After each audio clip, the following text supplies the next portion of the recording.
invite you to stand with us as we sing this morning.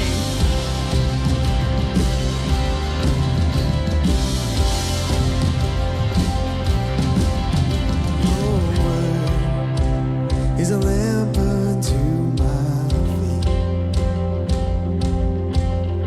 Your way is the only way for me. It's a narrow road that leads to life, but I wanna be on it. It's a narrow road, but the mercy's wide, 'cause you're good in the moments. I'll take you at your word. You said it, I believe it.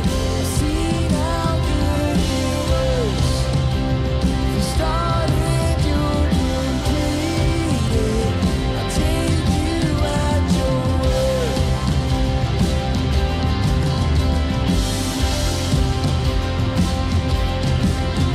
You spoke and the chaos fell in. Well, I know, 'cause I've seen it in my life.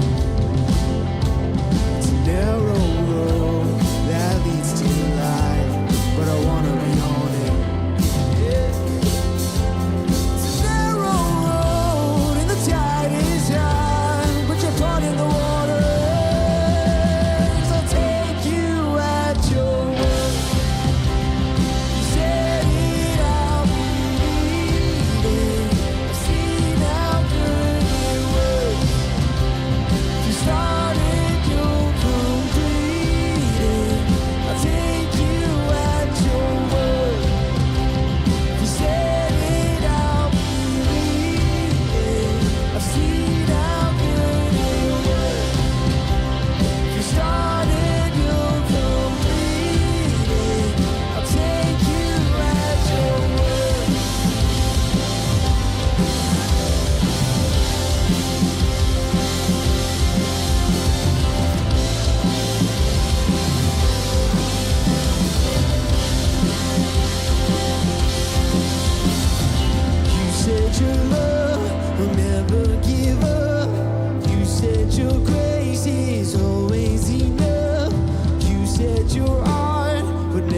Good morning, everybody. My name is Spencer, and I am one of the pastors here at Southside, and I am so glad that you are joining us today.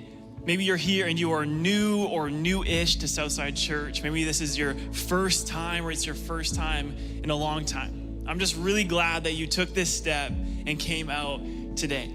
Because here's what I want you to do right now. Take out your phone and text us the keyword hello to our phone number, 604-670-3040. This is gonna take you to our online digital connections card. And when you fill that out, it just allows for us to get to know you and your family better. And it helps us to know how we can serve you here at Southside Church.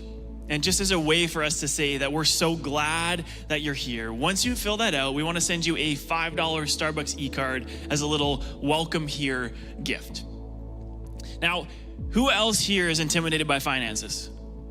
Okay, thank you. First service, nobody put their hand up. We had a bunch of liars here at 8:45. But it can be really intimidating. I know for me, for the longest time, the first thing that I felt was fear when I thought of finances. Whether it was fear about, not making enough, maybe it was fear about spending too much, maybe it was fear about whether I was saving enough, or it was fear that just simply maybe one day I would wake up and it would all be gone. Our relationship with finances, our relationship with money can be really complicated. Maybe like me, your first initial feeling is fear. Maybe it's like worry or anxiety. Or maybe you live in this blissful ignorance because it's better not to think about it at all than to have to face the feelings that come when we think about money. But wouldn't it be nice to face our finances with confidence? Wouldn't it be nice to face your finances with confidence? Well, we want that for you. We want that for you. And so March the 2nd, we are actually kicking off a program called the Financial Learning Experience. This is a 6-week program designed to help you win in the area of finances, designed to help you win with your money. And so on March the 2nd, we actually have Joe Sangl, who is the creator of the Financial Learning Experience, here because he wants to help you take that first step into confidence in your finances. And so if you have any interest at all in this program, come out to March 2nd. There's gonna be some incredible tools that you'll be able to walk away with just from that one night. But if you wanna sign up for that 6-week program, you're more than welcome to do that. You can do that by texting the letters FLE to 604-670-3040. Or you can just come check it out on March the 2nd and make your decision there. Trusting God in the area of finances can be one of the hardest areas to take that step of trust. But when we do that, we actually learn that God is a giver, that we are in fact blessed so that we can be a blessing. And we learn that when we cooperate with God in the area of finances, that not only do we see life change experienced by those around us, but we ourselves experience life change. Would you be willing to partner with God financially in what he's doing here at Southside Church? Would you be willing to join the generosity movement here in this place? You can do that by simply texting GIVE to 604-670-3040, or you can stop at the giving desk in the lobby. We're now going to transition into the message portion of the service. And today we have the incredible privilege of hearing from one of our very own Southsiders, Jeff Mader. I had an opportunity to hear this talk earlier this week, and I'm not even exaggerating when I say this talk will change your life. So I want to encourage you to join me in making this space, this auditorium, a distraction-free environment by simply silencing your phone and remaining in your seat for the entire message, because you're not going to want to miss a moment of Jeff's message. So why don't you join me as we lean in and listen today and give Jeff a warm welcome when the lights come up.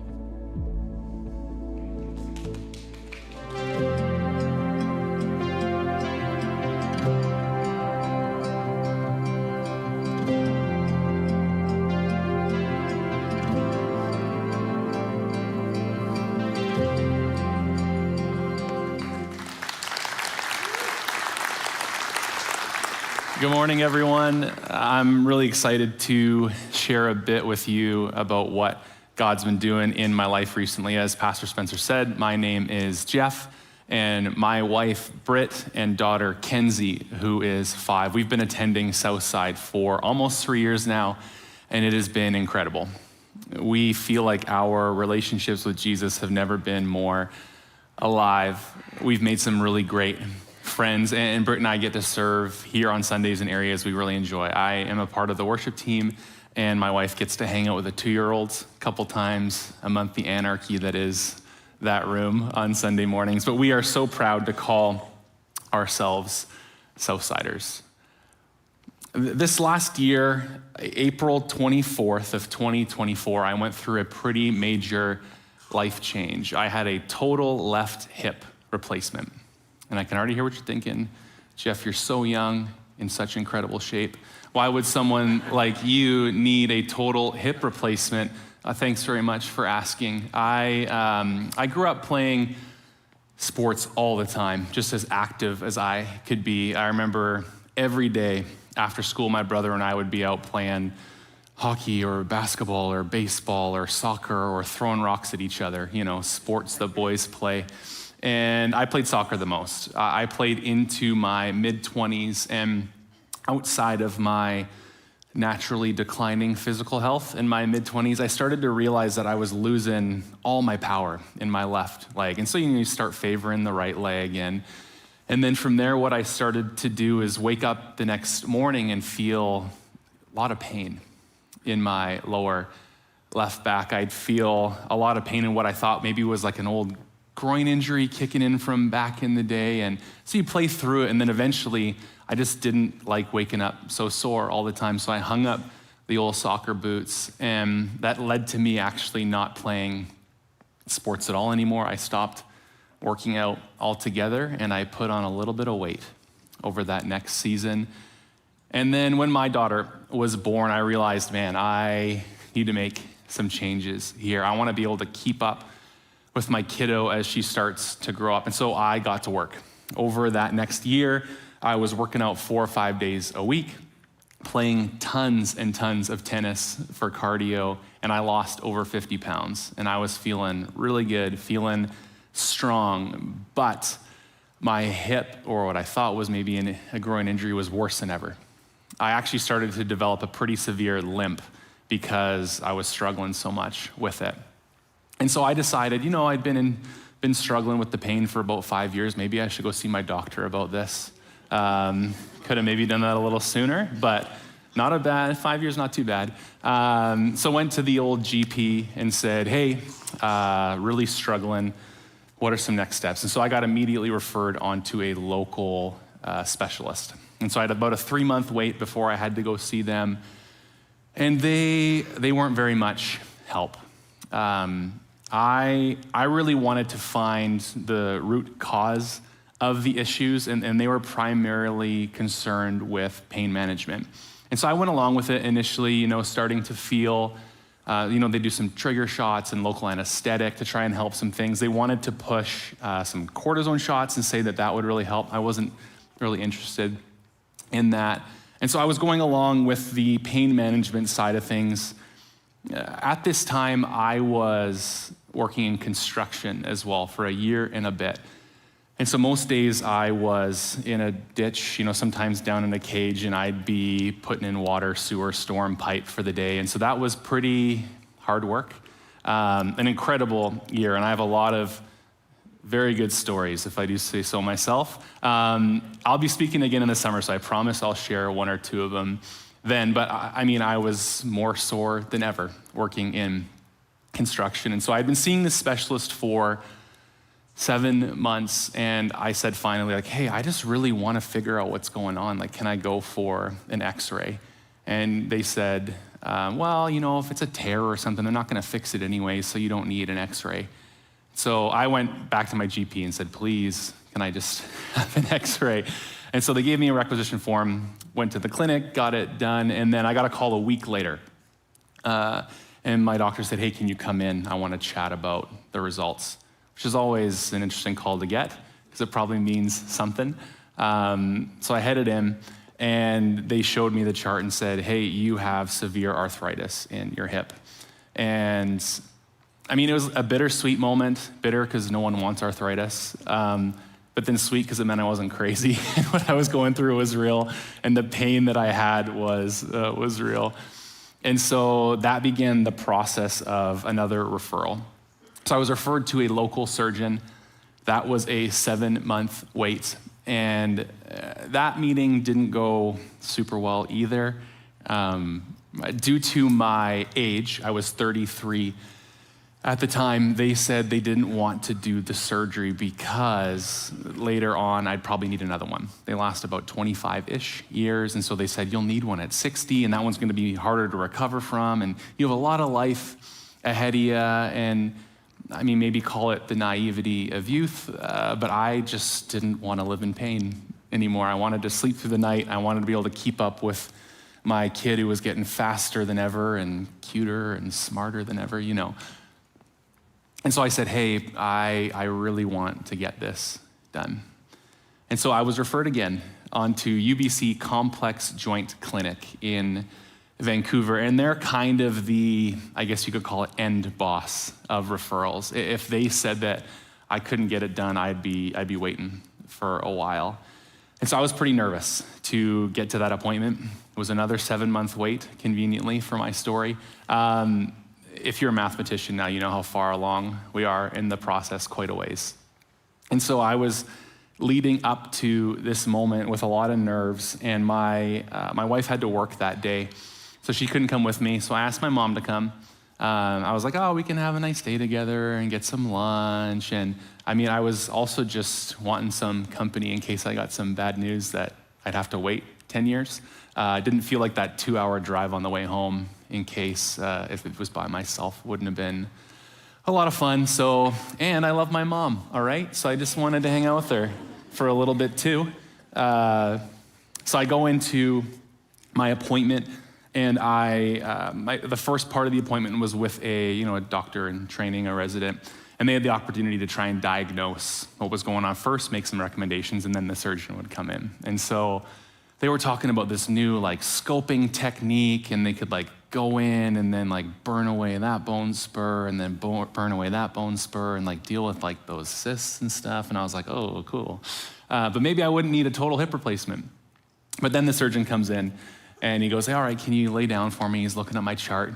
And so he picks up my leg, and then he starts trying to turn it, and I had 0 internal rotation. And he goes, you feel that? And I'm like, yeah, I feel that. Thanks a lot, man. And he goes, that's bone on bone. You have no cartilage left underneath your hip. You need a new one. Let's book you in. And I was pumped. And so I said, oh, do you have a cancellation list that I can get on? They said, yeah, sure. And I got a call a week and a half later. And they said, hey, we just had a time open up in a month and a half. And so that was April 24th, 2024, that I got put under the knife. And I don't know if you know much about hip surgeries, but what they have to do is they have to put, it honestly looks like a long tooth. They have to hammer it into your femur. So I actually have a video of them hammering that into my, nah, I'm just kidding. But I do have an x-ray. That's what my hip looks like now. So they literally did have to hammer that into my femur, split it open, but I feel amazing. My life is completely changed. I can go on hikes with the family. I'm playing sports again. I sleep through the night without pain. I can beat Pastor Mike at golf now. I could do that before, but it was a medical journey I didn't expect to have to go through at my age, but made it through. Here I am. And so I had this hip journey that I've been on, but then I had a couple other medical journeys running parallel to it at the same time. On a Sunday morning, a year and a bit ago, I was able to share here at Southside my wife and I's adventure through infertility. And a really brief summary is our daughter Kenzie, she is an IVF miracle baby, but she was our second pregnancy. Our first one ended up in a miscarriage. And it was the hardest thing I've ever been through. I was completely devastated, and it sent me into a spiral, and I went totally numb. At that time, I was at Summit Pacific College in Abbotsford working on my degree in theology, and they had a partnership with some local counselors who would help students who needed someone to talk to, and it was subsidized, which was a really cool program they had. And so I reached out saying, man, I need some help. I am not doing well.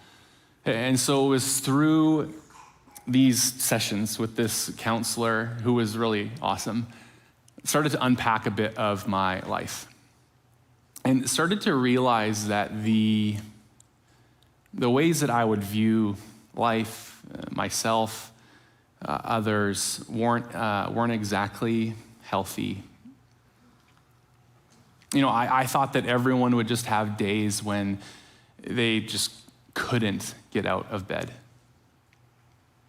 I thought everyone had days when they would feel like the darkness was so heavy that it felt like the sun would never shine again, that nothing good would ever happen in their life.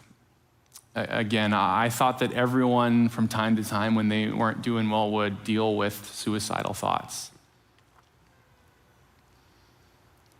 And then I had this other part of my life where I would just have so much energy and fixation and a spinning mind that I felt like it was going to be sunshine and rainbows forever, and I'd feel like Superman. And so it was through these conversations that my counselor recommended I speak with a psychiatrist for some assessment and evaluation and next steps to getting some help. And it was through that process that I was diagnosed with bipolar 2. Bipolar 2 is a mood disorder that is characterized by depressive seasons and then marked by hypomanic episodes. So what that would look like for me is that I'd have a couple tough weeks with some days in there that would be really, really hard. And then I'd kind of level out for a bit, and then I would hit a few days where would be manic and just buzzing and doing well, and then I would crash back down to earth. And this realization for Britt and I, it was actually really incredible, because we knew that something was going on, but we didn't know how to help me. I'd have days when I'd tell her, I can't get up today. I don't know what's wrong. I can't do it. Like I'm feeling terrible. And she'd say, oh, are you sick? Or how do I help you? Or what do you need? And so we were struggling with this without a lot of help. So what this allowed us to do was start to reach out and try to resource ourselves. And very, very quickly, I began to realize that my experiences before that, and then in those initial months with the discussion around mental health weren't super positive. 7 years ago is when this process began. For me, maybe it doesn't feel like that long ago, but the conversations and I'd say cultural awareness around mental health struggles, I think I've come a really long way in these last few years, which is awesome. Not quite far enough, of course, but I wanted to, I shared my hip story, not because it's just a cool story, but it was a really fascinating experience for me to go through that, because you know what no one ever said to me about my hip pain, surgery, recovery?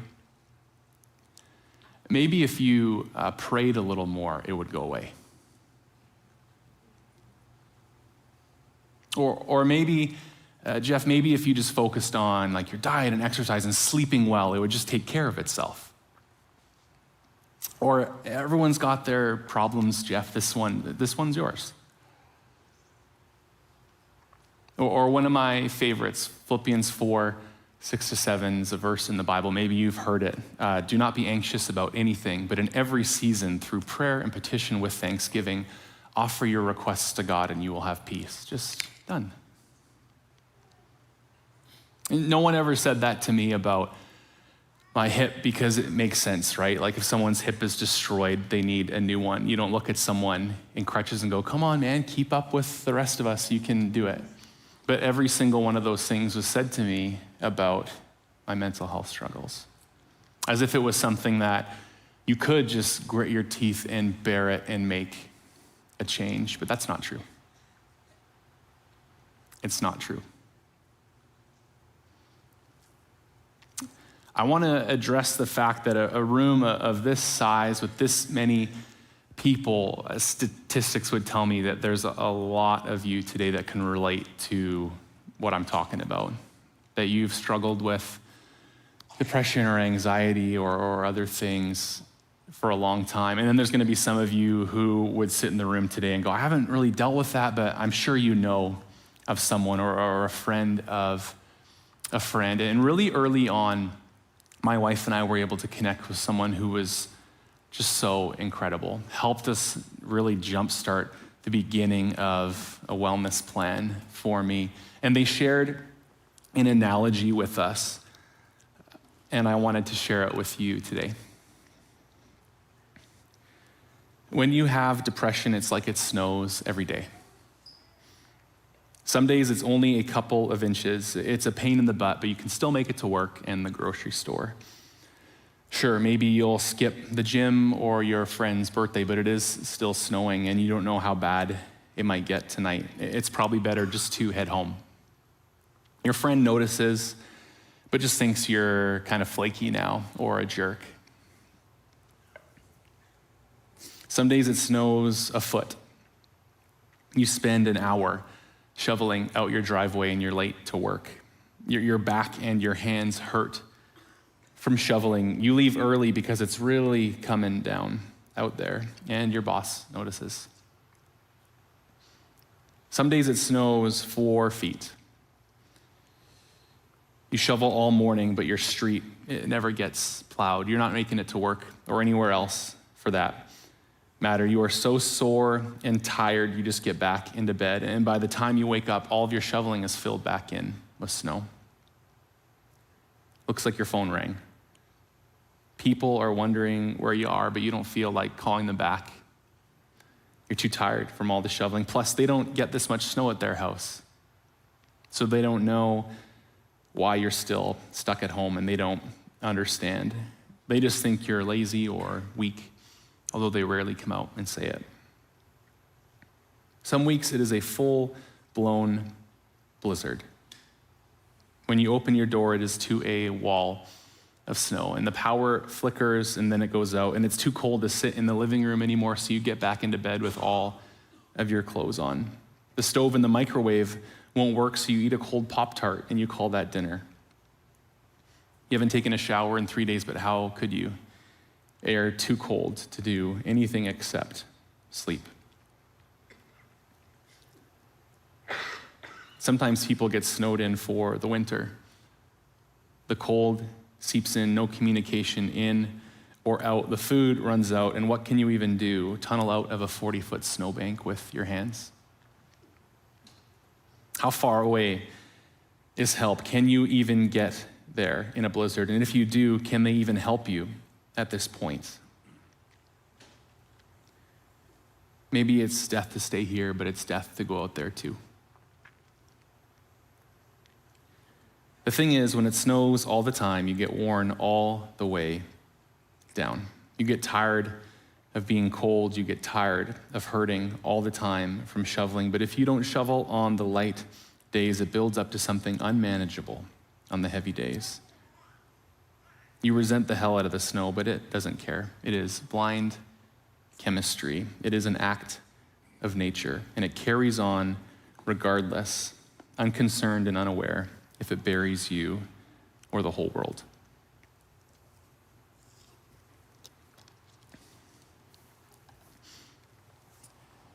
Maybe that analogy relates to you today, and maybe not. I think either way, my hope is that that language and perspective can help be a jump start to some conversations for you. Now, over these past years and on this journey, I've had the chance to talk with some really, really smart people. I've watched and read and listened to a lot of really good content. And what I wanted to do for the rest of the morning here is just share a couple of areas that I think have really made a difference for me. First, it is my courage. I have been courageous in opening up and sharing my struggle. And I think often what happens is people think, okay, well, opening up means I'm going to open myself up to hurt and judgment. And while honestly, yeah, that is true, and I've had some of that in my life, my overwhelming experience has been support and love and care from those who are close to me. And what it looks like to open up about your struggles is as simple as last week, I'm prepping for this, internalizing it, getting my reps in for today, and I start getting this thought in my head. Man, people think of me one way, but when I say this, when I share it, I'm going to get labeled something completely different, and people are going to judge me. And so I'm sitting on this thought, stuck in it, and then I go, man, I just got to say this to someone. So I go to my wife and say, Britt, I've been dealing with this all day, and it's feeling like I can't get out of it. And she goes, Jeff, that's not true. People are not going to judge you when you share your story. Right, guys? Right? You know? But like, because when I say it, it does sound, like it sounds a little silly. But when I say it, I don't feel isolated in that thought anymore. There's someone else there to help me through it. And so I bring it into the light and I go, you know what, you're right. People aren't going to judge me on that Sunday when I share my story. And it takes courage to say what you're thinking and share it with someone. And you know what? I think that the reason I've seen courage in my life come relatively easily is because of Jesus.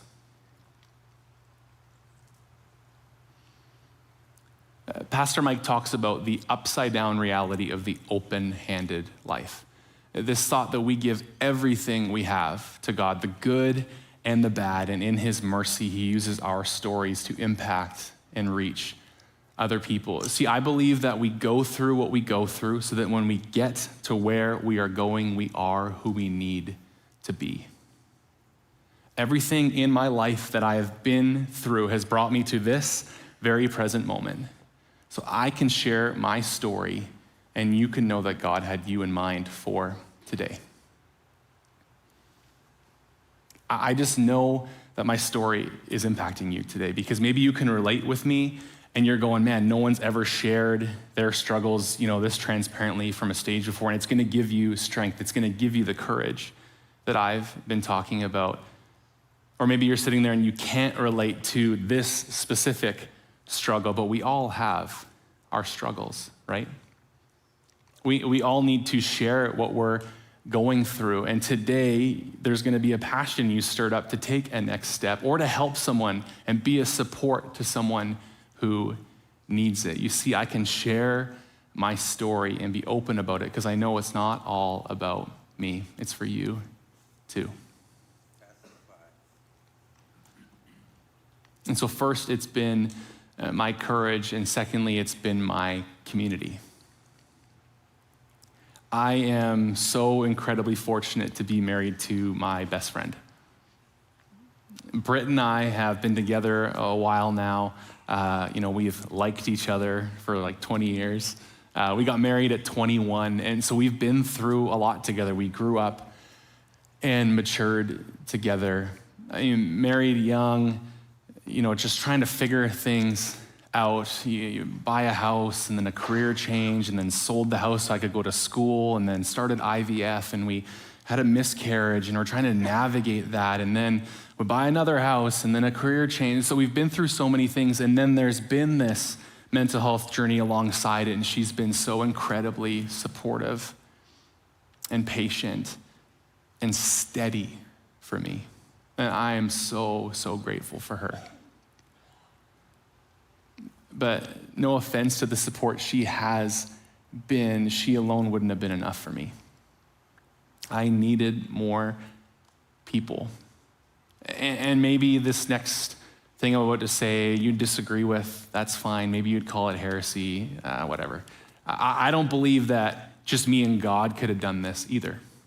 Because I believe that I'm created to need people. I believe that we are all created to need people.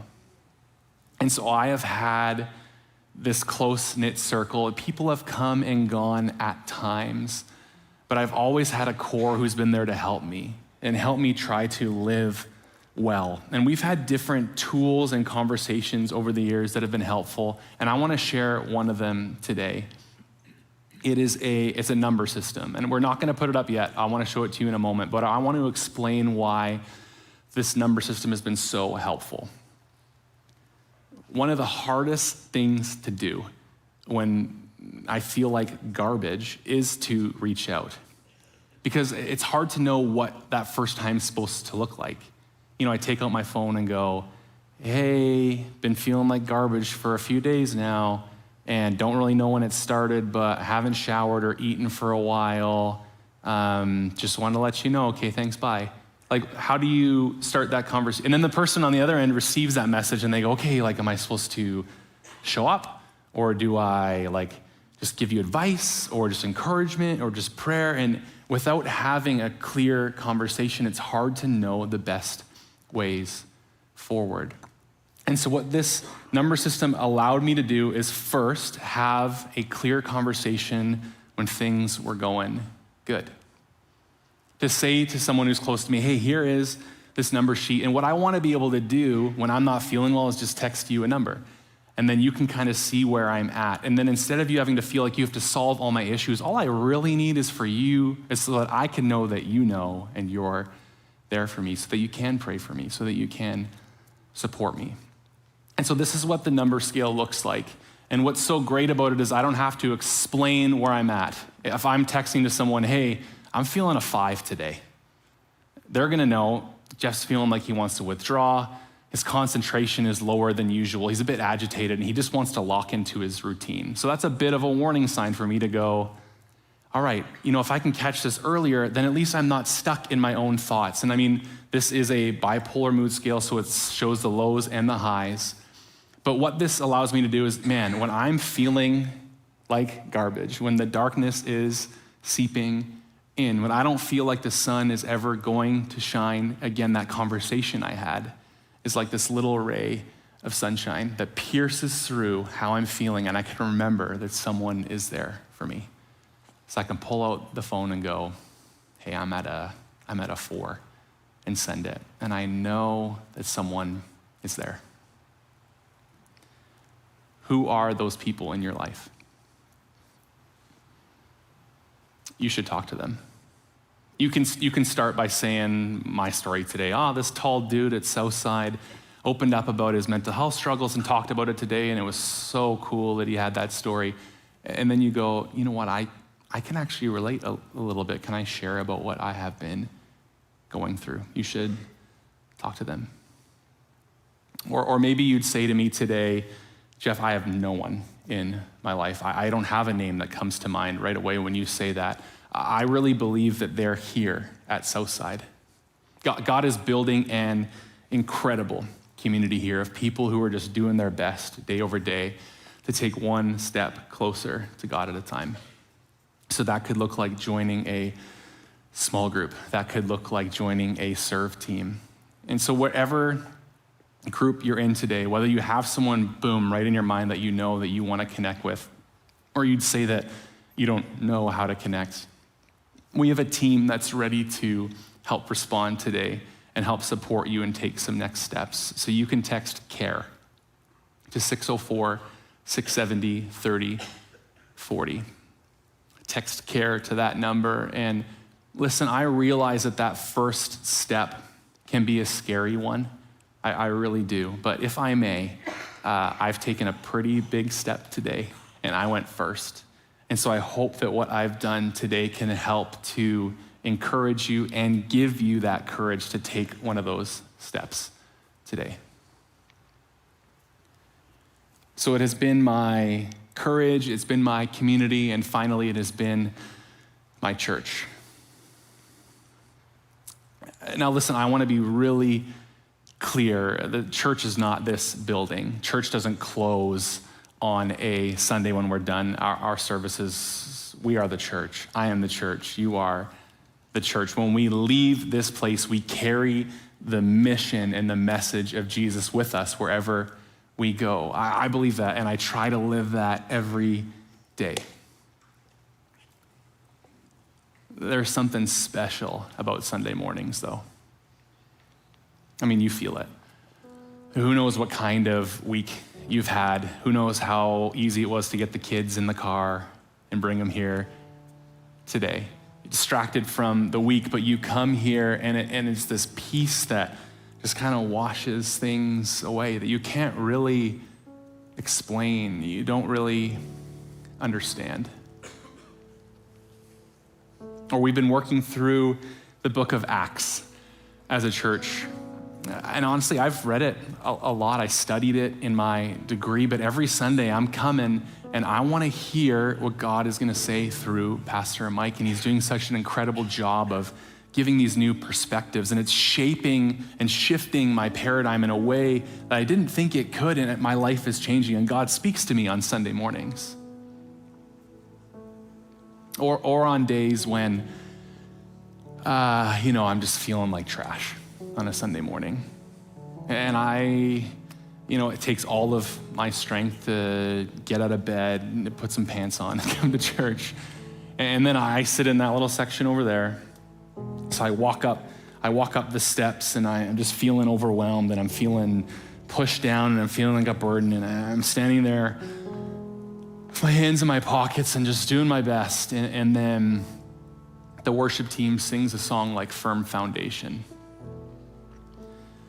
And we don't just sing the songs we do or pick them because like they sound nice, even though they do. We pick them because they are the truth. They are the message of Jesus for our lives, and they can change us. And so I'll be feeling like garbage. I'll be in my section. I'll be standing there with my hands in my pockets, just doing my best. And we sing Firm Foundation. And then I say the words along with the band. I go, rain came and wind blew, but my house was built on you.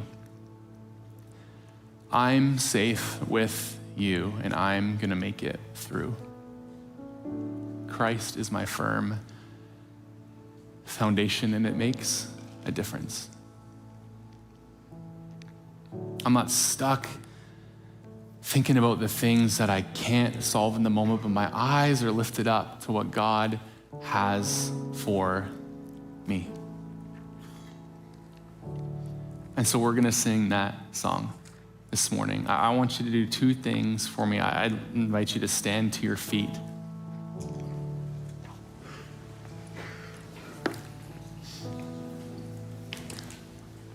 And then what I'd like to ask you to do is, the words, they're up. They're up on the screen. And we've done this song before. Maybe you're familiar with it. What can sometimes happen is if you know a song, you can kind of like just let it happen. But I'd encourage you to really lean into it today. Read the words. Think about where you are at this morning and let the truth of it intersect with your story in this moment. And then when we are done singing, I'm going to come back out and I am going to pray.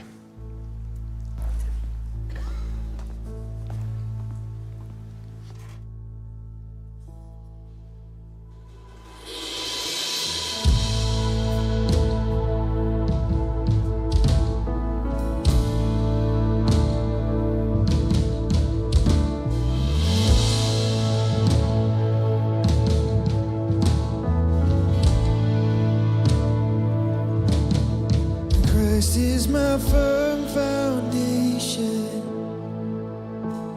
the rock on which I stand. When everything around me is shaking, I've never been more glad that I put my faith in Jesus.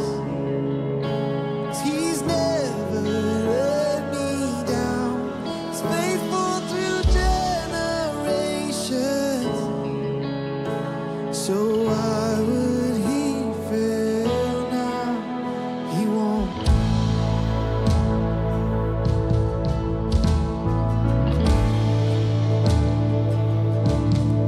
I've still got joy in chaos. I've got peace that makes no sense, so I won't be going under.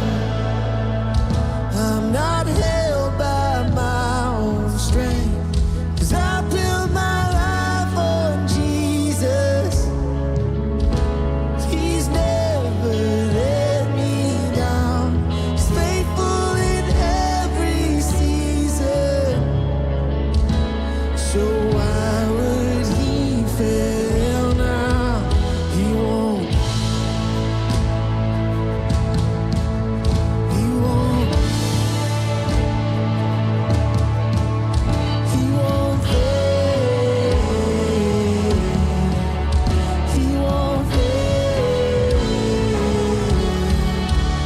He won't. He won't.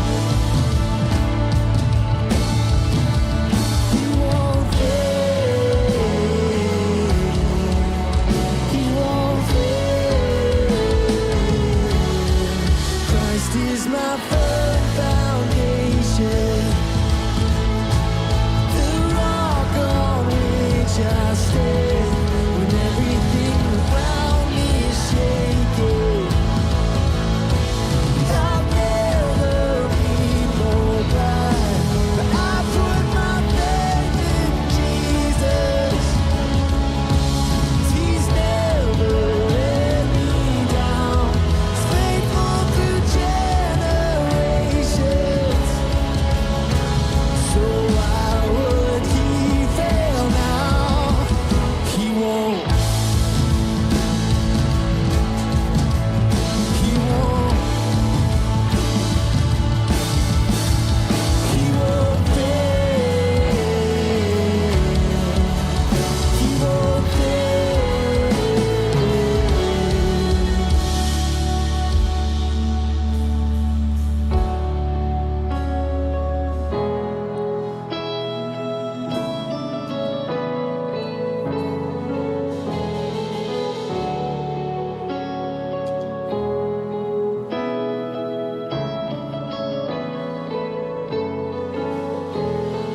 Rain came, wind blew, but my house was built on you.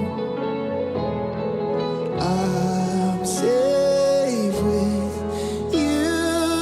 I'm gonna make it through.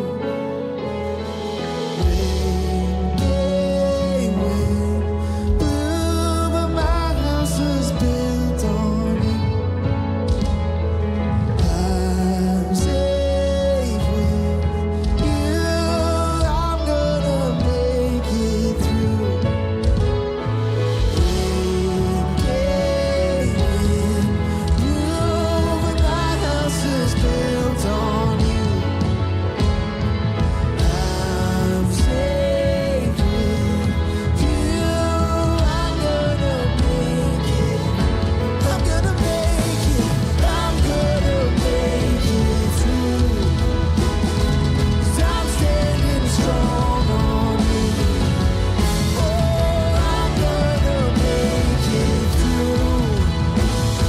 'Cause our house is built on you.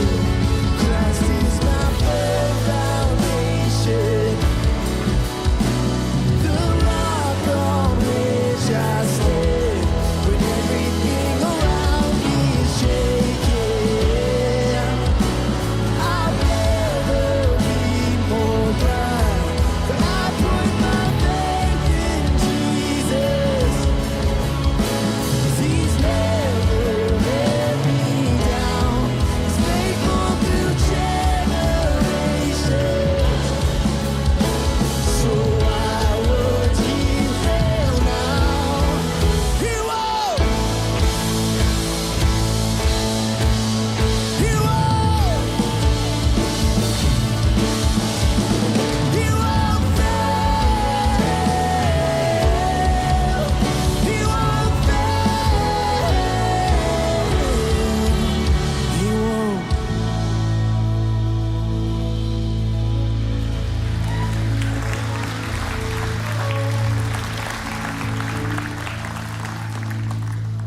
You can take a seat.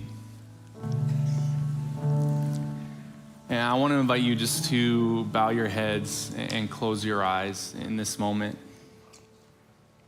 I want to pray for two groups of people today. First, you've heard my story and you can relate, whether it be depression or anxiety or something, you feel like today the snow is all the way at your door.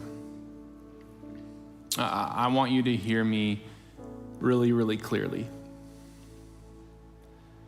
You are not alone. You are not alone. God is for you, and he is with you. And we have every head bowed, every eye closed, and I want you to do something courageous for me. No one's looking around. This is just for you. I'm not looking around either. I want you just to pop your hand up just a little bit. Just as a sign and a symbol for yourself and for you to say, man, God, I want today to be a fresh start for me on this path to wellness.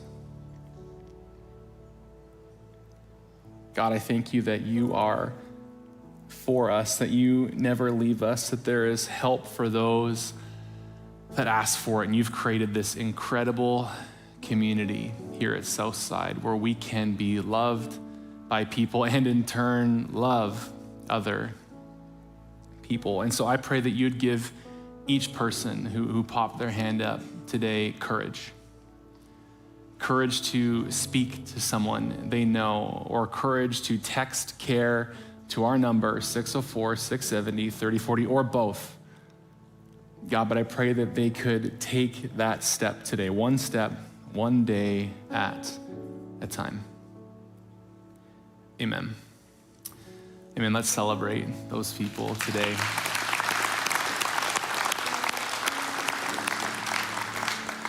I am really, really proud of you. I am.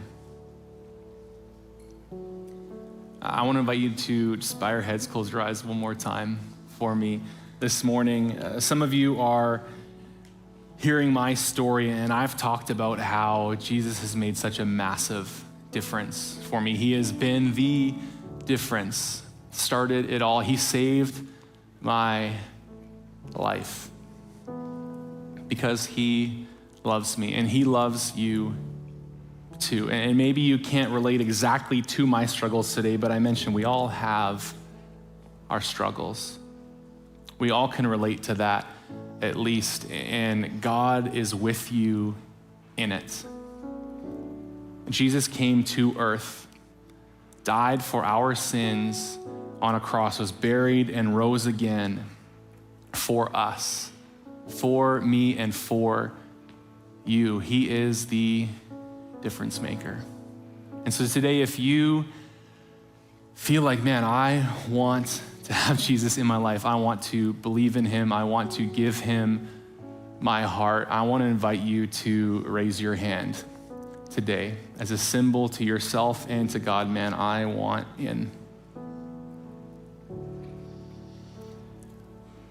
God, I thank you for each hand that is up, for each story that it represents, that each person has been brought here today, orchestrated by you to meet you. It is, in the truest sense of the word, a miracle.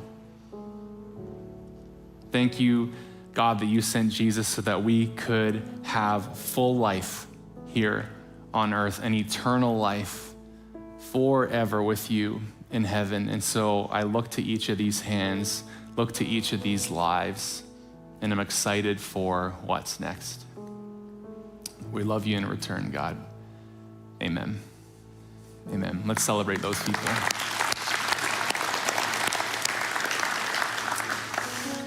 I implore you, strongest word I could think of, the next time that someone pops in your mind, whether you believe that's just you thought of them, maybe you believe that God put someone in your mind, you should reach out to them. You should encourage them. That is what it looks like to pick up a shovel and help someone else with their snow. We are going to have church here next Sunday. You're not going to want to miss it. It's going to be such an incredible morning. Love you guys.